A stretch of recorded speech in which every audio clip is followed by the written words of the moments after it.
Hey guys, Dreader here. It's September the 3rd, 2013, and I know I did almost half an hour of uploads yesterday, so I'm going to keep this one very succinct and quick.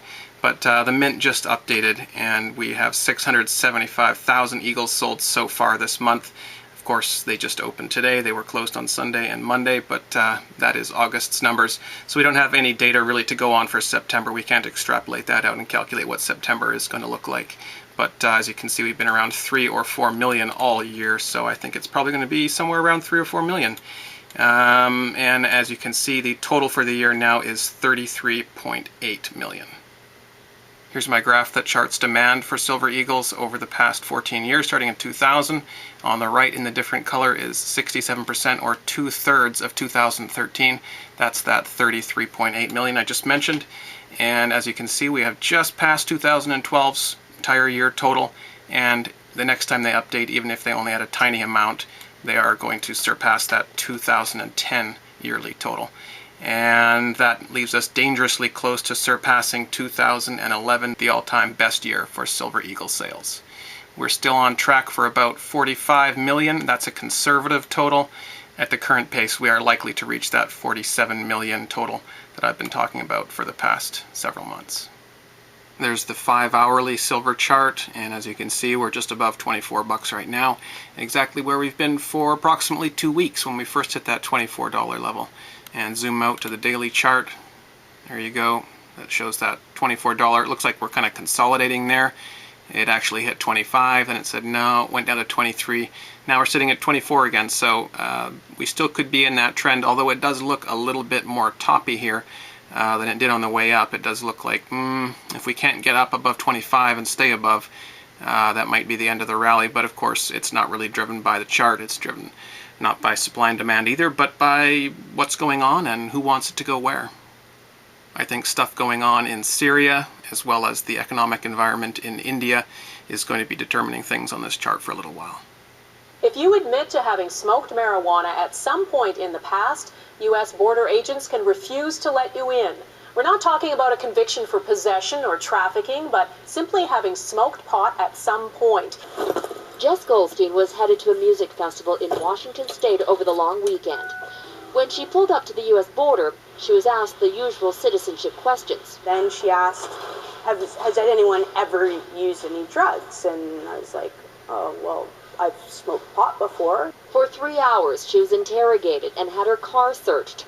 There were no drugs, no paraphernalia. But Goldstein has been barred from entering the United States for good. Here's the law. Those who have been convicted or who admit to having committed acts which constitute the essential elements of a violation will be banned. So either everyone's going to have to start lying at the border, even more than they already do, or U.S. tourism's going to be going down by about 80%. My friend Charlie McGrath over on Krabby Dog Tricks channel has just uploaded a video called Syrian Debate Lie. It's a really good video, so I'll put the link down below and you can check that out. And I'll also put a little bit of footage of some stuff that really bothered me that I saw on CNN just a little while ago. Some people here and there, amazingly, have questioned the evidence of this assault on conscience.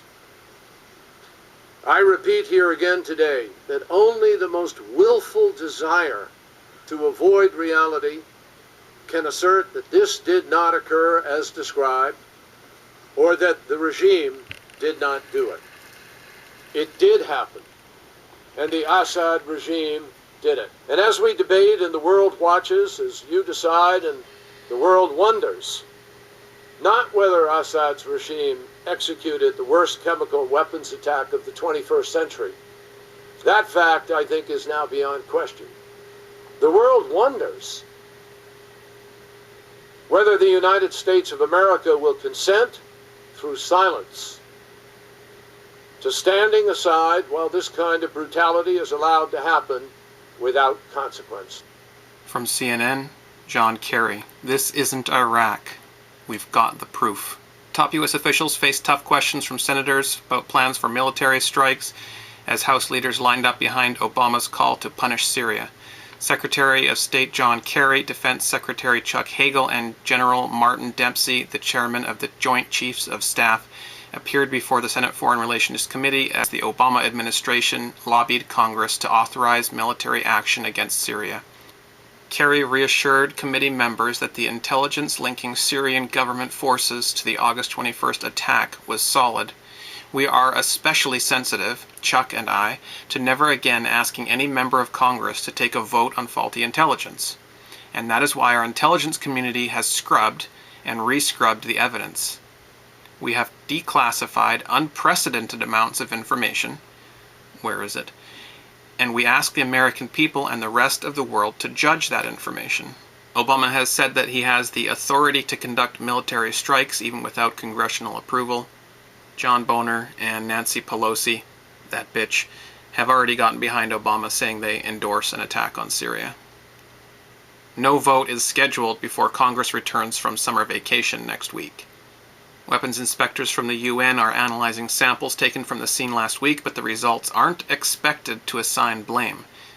In fact, they're not just not expected to assign blame, there is no chance that they could assign blame. The only thing that is being tested is were chemical weapons used, and there is no one denying that chemical weapons were used. Everyone knows that they were. John Kerry, on the other hand, says that if the test is positive, i.e. gas attack took place, and we know it did, that that's a reason for the US to bomb Syria. Syria denies government troops were behind the attack, arguing that they were the victims of a rebel chemical attack. Much like they were back in May, the UN went in and found it was indeed the rebels, i.e. the USA, that was guilty of these chemical attacks using sarin gas. Al-Jafari, the Syrian envoy, told CNN that all Syrians will be victims of an escalation of the situation. We don't need wars, he said. We need peaceful settlement of conflicts according to the Charter of the UN. That's exactly what I would say if I thought I had been set up for an attack. Syria has also said that they will defend themselves if they are bombed and attacked. I would say the same thing. Of course they will. But the US is saying that's provocation for war. Saying that you're going to defend yourself is not provocation. That's it for this quickie. Hope it was good for you as it was for me. Talk to you soon. Some people here and there, amazingly, have questioned the evidence of this assault. Only the most willful desire to avoid reality can assert that this did not occur as described, or that the regime did not do it.